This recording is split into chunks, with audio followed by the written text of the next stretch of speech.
right, back at it with Sloaney here, back half of the week. It's all good on 700 WLW.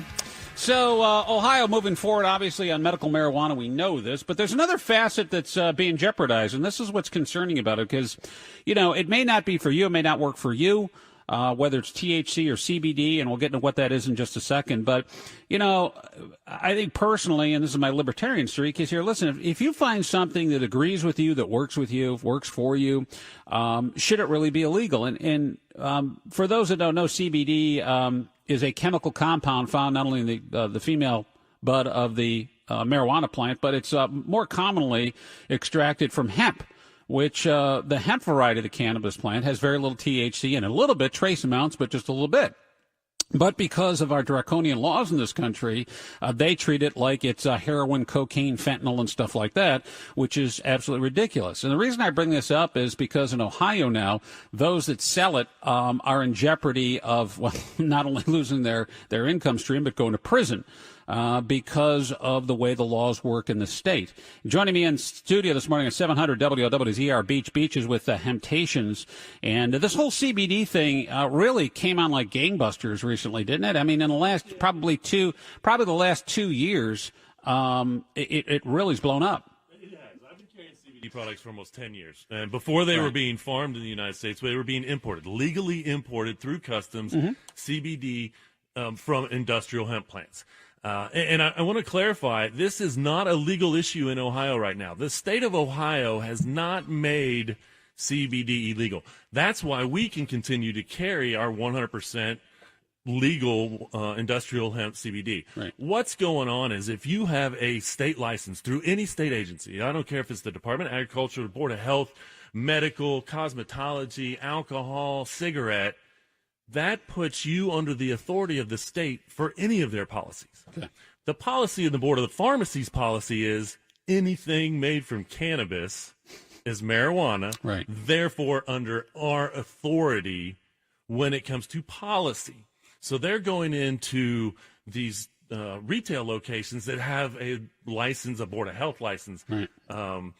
We stopped selling CBD at Tohi Spa in Mount Adams because my partner has both a medical and a cosmetology license. Okay. We were aware that the state had authority over that business, so we stopped selling CBD.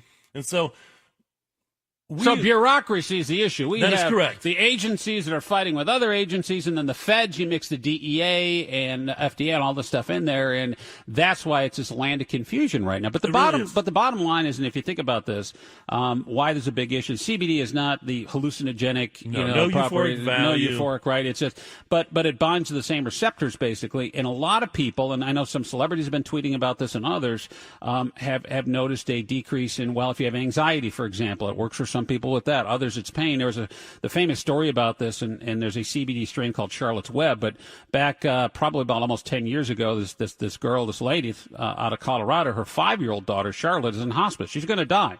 She has a condition, a very rare but life-threatening condition that causes her hundreds of violent seizures a day. Dravet syndrome is what it's called. And she read I think a study from, Greece or something like that, trying to find relief for her daughter to improve her quality of life. She's going to die at a young age, but unfortunately she's suffering every day of her life. And the FDA and the government said, you can't have it, you can't have it, you can't have it. She was able to basically isolate CBD, give it to her daughter, and found out that the study that she read from another country was accurate, that it stopped the seizures for her. And she's lived pain-free. She's now 12 years old. She was 5 years old at the time. She's now 12. She's still alive. She's not going to make it much longer, unfortunately, with this condition, but she's not suffering anymore. Quality of life has improved. That's right. And if that's one example, say, Sloaney, that's a rare example, I would say this. If it were your child or a loved one, you'd do anything to stop their pain and suffering, especially a baby like this. And if it's working for one, it's probably going to work for many other people as well. And I loathe the fact that the government is cracking down and making it harder for people like that to get relief. And since that story came out, I think it was Dr. Sanjay Gupta on CNN did a whole piece on it. And now a lot of people are using CBD. Cunningham is the straightest, whitest guy I've ever met in my life, and this dude swears by CBD for arthritis. I use it occasionally as needed for shoulder pain, shoulder arthritis. It works for me.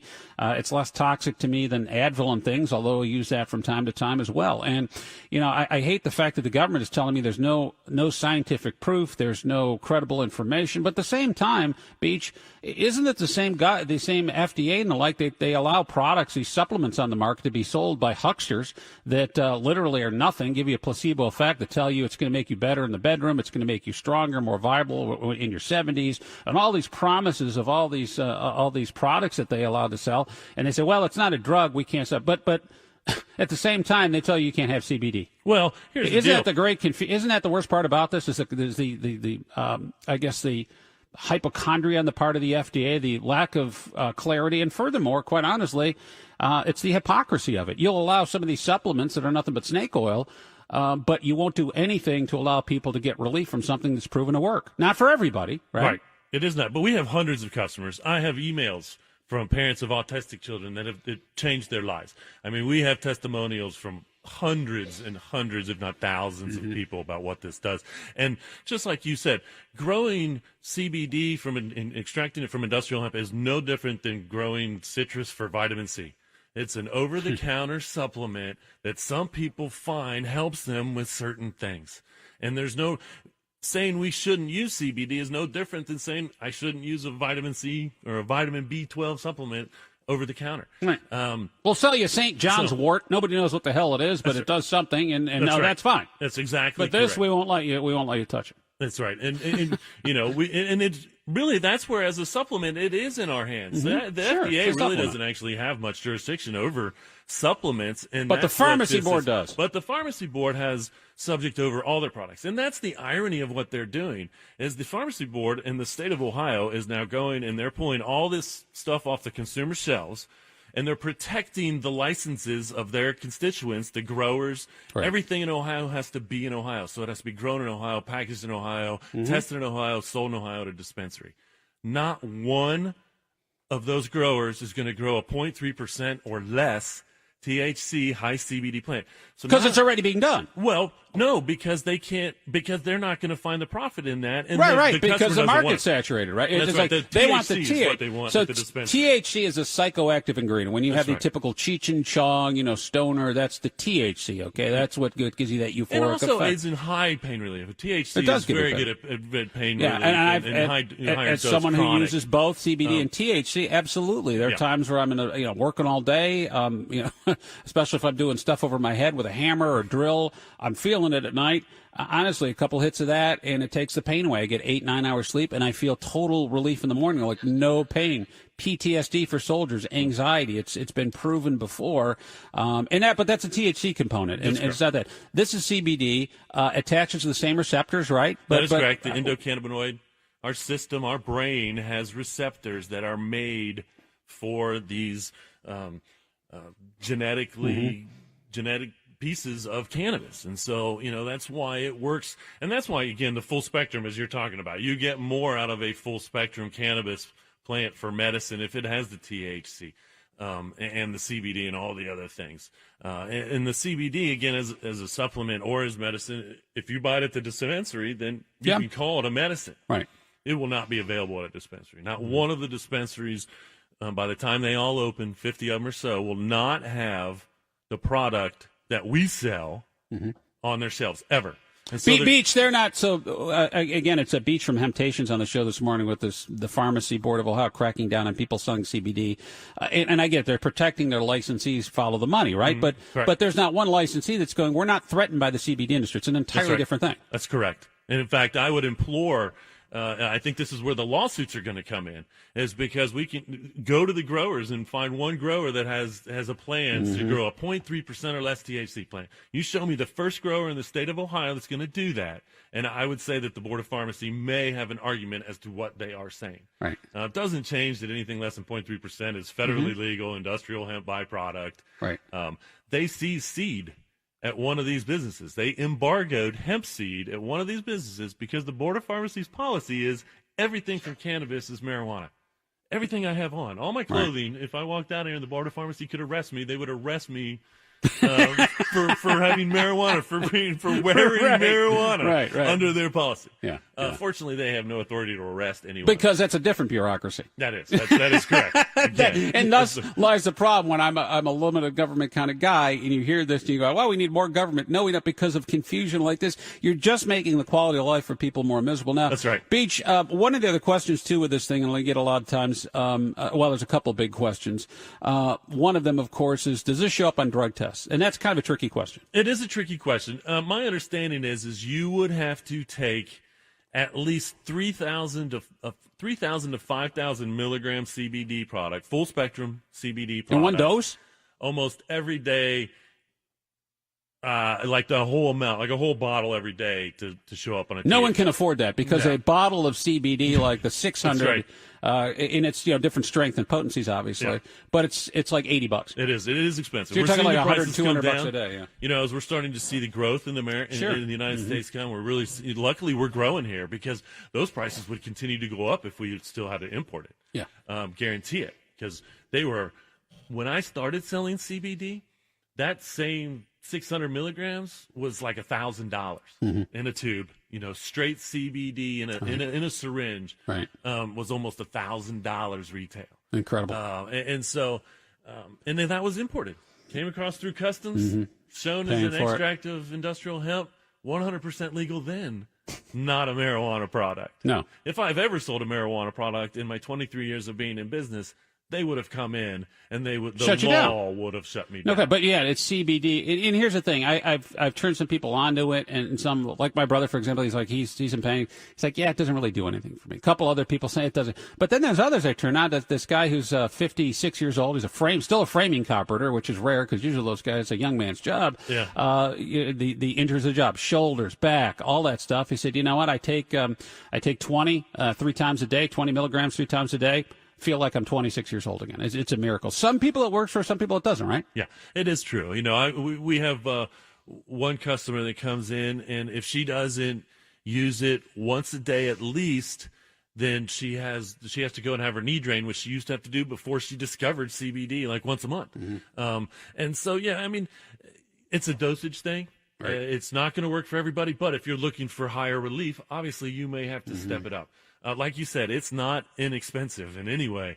And the only, I can sit here and I'm not happy about the price, but I will say that people are finding the relief for that price. I'm happy that we are continuing to try to find new products and bring that price down. But here's the thing, and here's the great disservice, right? And you said it too, and this is the way it works, is the early adopters of anything that's new tend to be people who are more affluent. And as that product continues to get manufactured and starts to ramp up, the cost of it drops because production gets better, the technology gets better, but now you're into mass distribution. And so where it's $80 for 600 milligrams in a few years, if we just got rid of these stupid laws, it would literally be down to something extremely affordable, in which case then you wouldn't improve everybody's lives, but more people would use it. And let's say, I don't know, maybe it works for 30-40% of people. Oh, it'll be in every multivitamin. Yeah, right. Exactly. It'll be the next, 5-10 years, like you're saying. Once the federal government really gets things worked out with then it's marijuana and CBD, so to speak. If it does. But it will be. I totally see that. And again, that cost will come down. And it won't be a CBD product. It'll just be a product that has CBD in it, because we know that it can benefit no different. But they'll say too, else. Beach, that the government says, well, you know what, we haven't done enough studies on this thing. We don't know. The FDA and license, we don't know what this stuff will do to you in the long term. They're trying to turn it somewhat into maybe like e-cigarettes or something like that, which is more stupidity. But I would say this: as a grown adult, if they go, hey, listen, we're not quite sure the long term effects. All I know is if you have a young daughter who is having hundreds of seizures a day, and you're watching her die and suffer before your eyes, guess what? I will take short-term gain for long-term pain, because she's going to pass anyway. I think a lot of people who can't get a good night's sleep or can't work and can't function would forego any long-term health consequences because they're trying to live their life right now. And we're seeing a lot of the younger generation. A lot of my customers are traditional customers buying it for their elderly parents, and they're seeing the suffering that pain, everyday pain that they're living through, and it might not be major, but it's minor creaks and whatnot, and so we're seeing a lot of people turn that older generation onto it. And if an older just generation like we do with Facebook adapts it, right?